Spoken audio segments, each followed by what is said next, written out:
मैं वीरेंद्र यादव, हांसी हिसार, हरियाणा। मैं मोक्ष पे कुछ बातें आप सभी साथियों के साथ शेयर करना चाहता हूँ। मुक्ति मार्ग साकरा राई दसवें भाई, मन तो मेगल होइर निक्षुप होकर। अब जो मोक्ष प्राप्ति करने का जो मार्ग है, वो राई का जो दाना है उसके 10वें हिस्से से भी तंग है, और मन जो हमारा है वो हाथी से भी बड़ा है। तो वो राई के 10वें हिस्से से तंग सांकरे रास्ते से कैसे निकल सकते हैं? और जो निकले हैं उन्होंने बताया,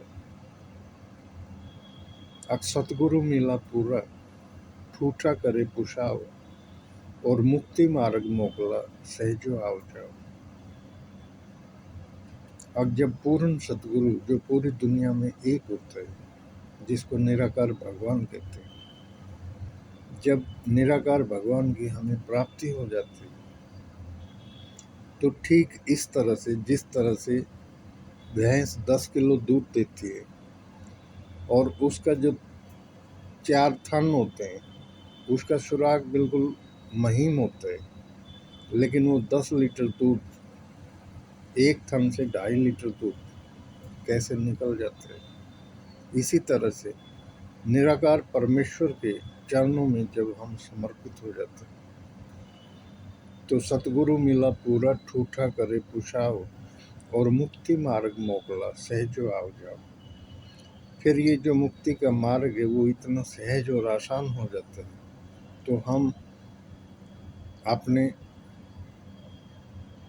इच्छा से जब भी इसके भीतर प्रवेश कर सकते हैं और बाहर निकल सकते हैं। प्रवेश करना और बाहर निकलने का मीनिंग यहाँ पे आध्यात्मिक ये होता है, हम अपनी रजा से इस शरीर का परित्याग करते हैं और अपनी रजा से हम दोबारा पुनर्जन्म ले सकते हैं इंसानी जामे में, क्योंकि हम इंसानियत के कर्म करते हुए इस संसार से जुदा होते हैं। अब हमारे सिर के सबसे ऊपरी भाग में, कपाल में सहस्रार चक्र जब जागृत हो जाता है, जैसे ही आज्ञा चक्र हमारा जागृत होता है, तो सहस्रार चक्र अपने आप ही ओम के उच्चारण से जागृत हो जाता है। जैसे जैसे हम ओम का उच्चारण करते हैं, तो सहस्रार चक्र अपने आप ही आज्ञा चक्र के जागृत होते ही जागृत हो जाता है।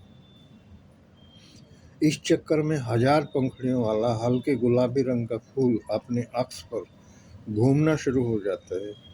यहाँ इस अवस्था में जब हम पहुँच जाते हैं, तो इस अवस्था को निर्वाण अवस्था कहते हैं। यहाँ पर हमारा इसी जन्म में बिना मृत्यु को प्राप्त हुए हमारा पुनर्जन्म हो जाता है। हम इसी जीवन में मुक्त हो जाते हैं। कबीर साहब इसके बारे में कहते हैं, जब ही नाम हृदय धरो, भयो पाप को नाश, ज्यों चिंगारी आग की, पड़ी पुराने घास। हमारे जन्म जन्मांतरों के पाप जो हमने जाने और अनजाने में किए होते हैं, वे जलकर इस आध्यात्मिक अग्नि में भस्म हो जाते हैं और एक नया जीवन हमारा प्रारंभ हो जाता है। हम करुणा और दया से भर जाते हैं और हर किसी के प्रति हमारा समभाव हो जाता है, ना कोई बैरी ना ही बेगाना। सकल सम हमको बनाए, पूरी मानव जाति हमारा परिवार बन जाते हैं। इसी को मोक्ष कहते हैं, जीते जी मुक्त होना संसारिक बंधनों से। धन्यवाद, धन्यवाद, धन्यवाद। पुनः सभी साथियों को हार्दिक अंतःकरण से नमस्कार। आप सभी साथियों से गुजारिश है, आप अपने चैनल पावर ऑफ नेटवर्किंग मेरी वीडियो को देखें, शेयर करें, लाइक करें, सब्सक्राइब जरूर करें।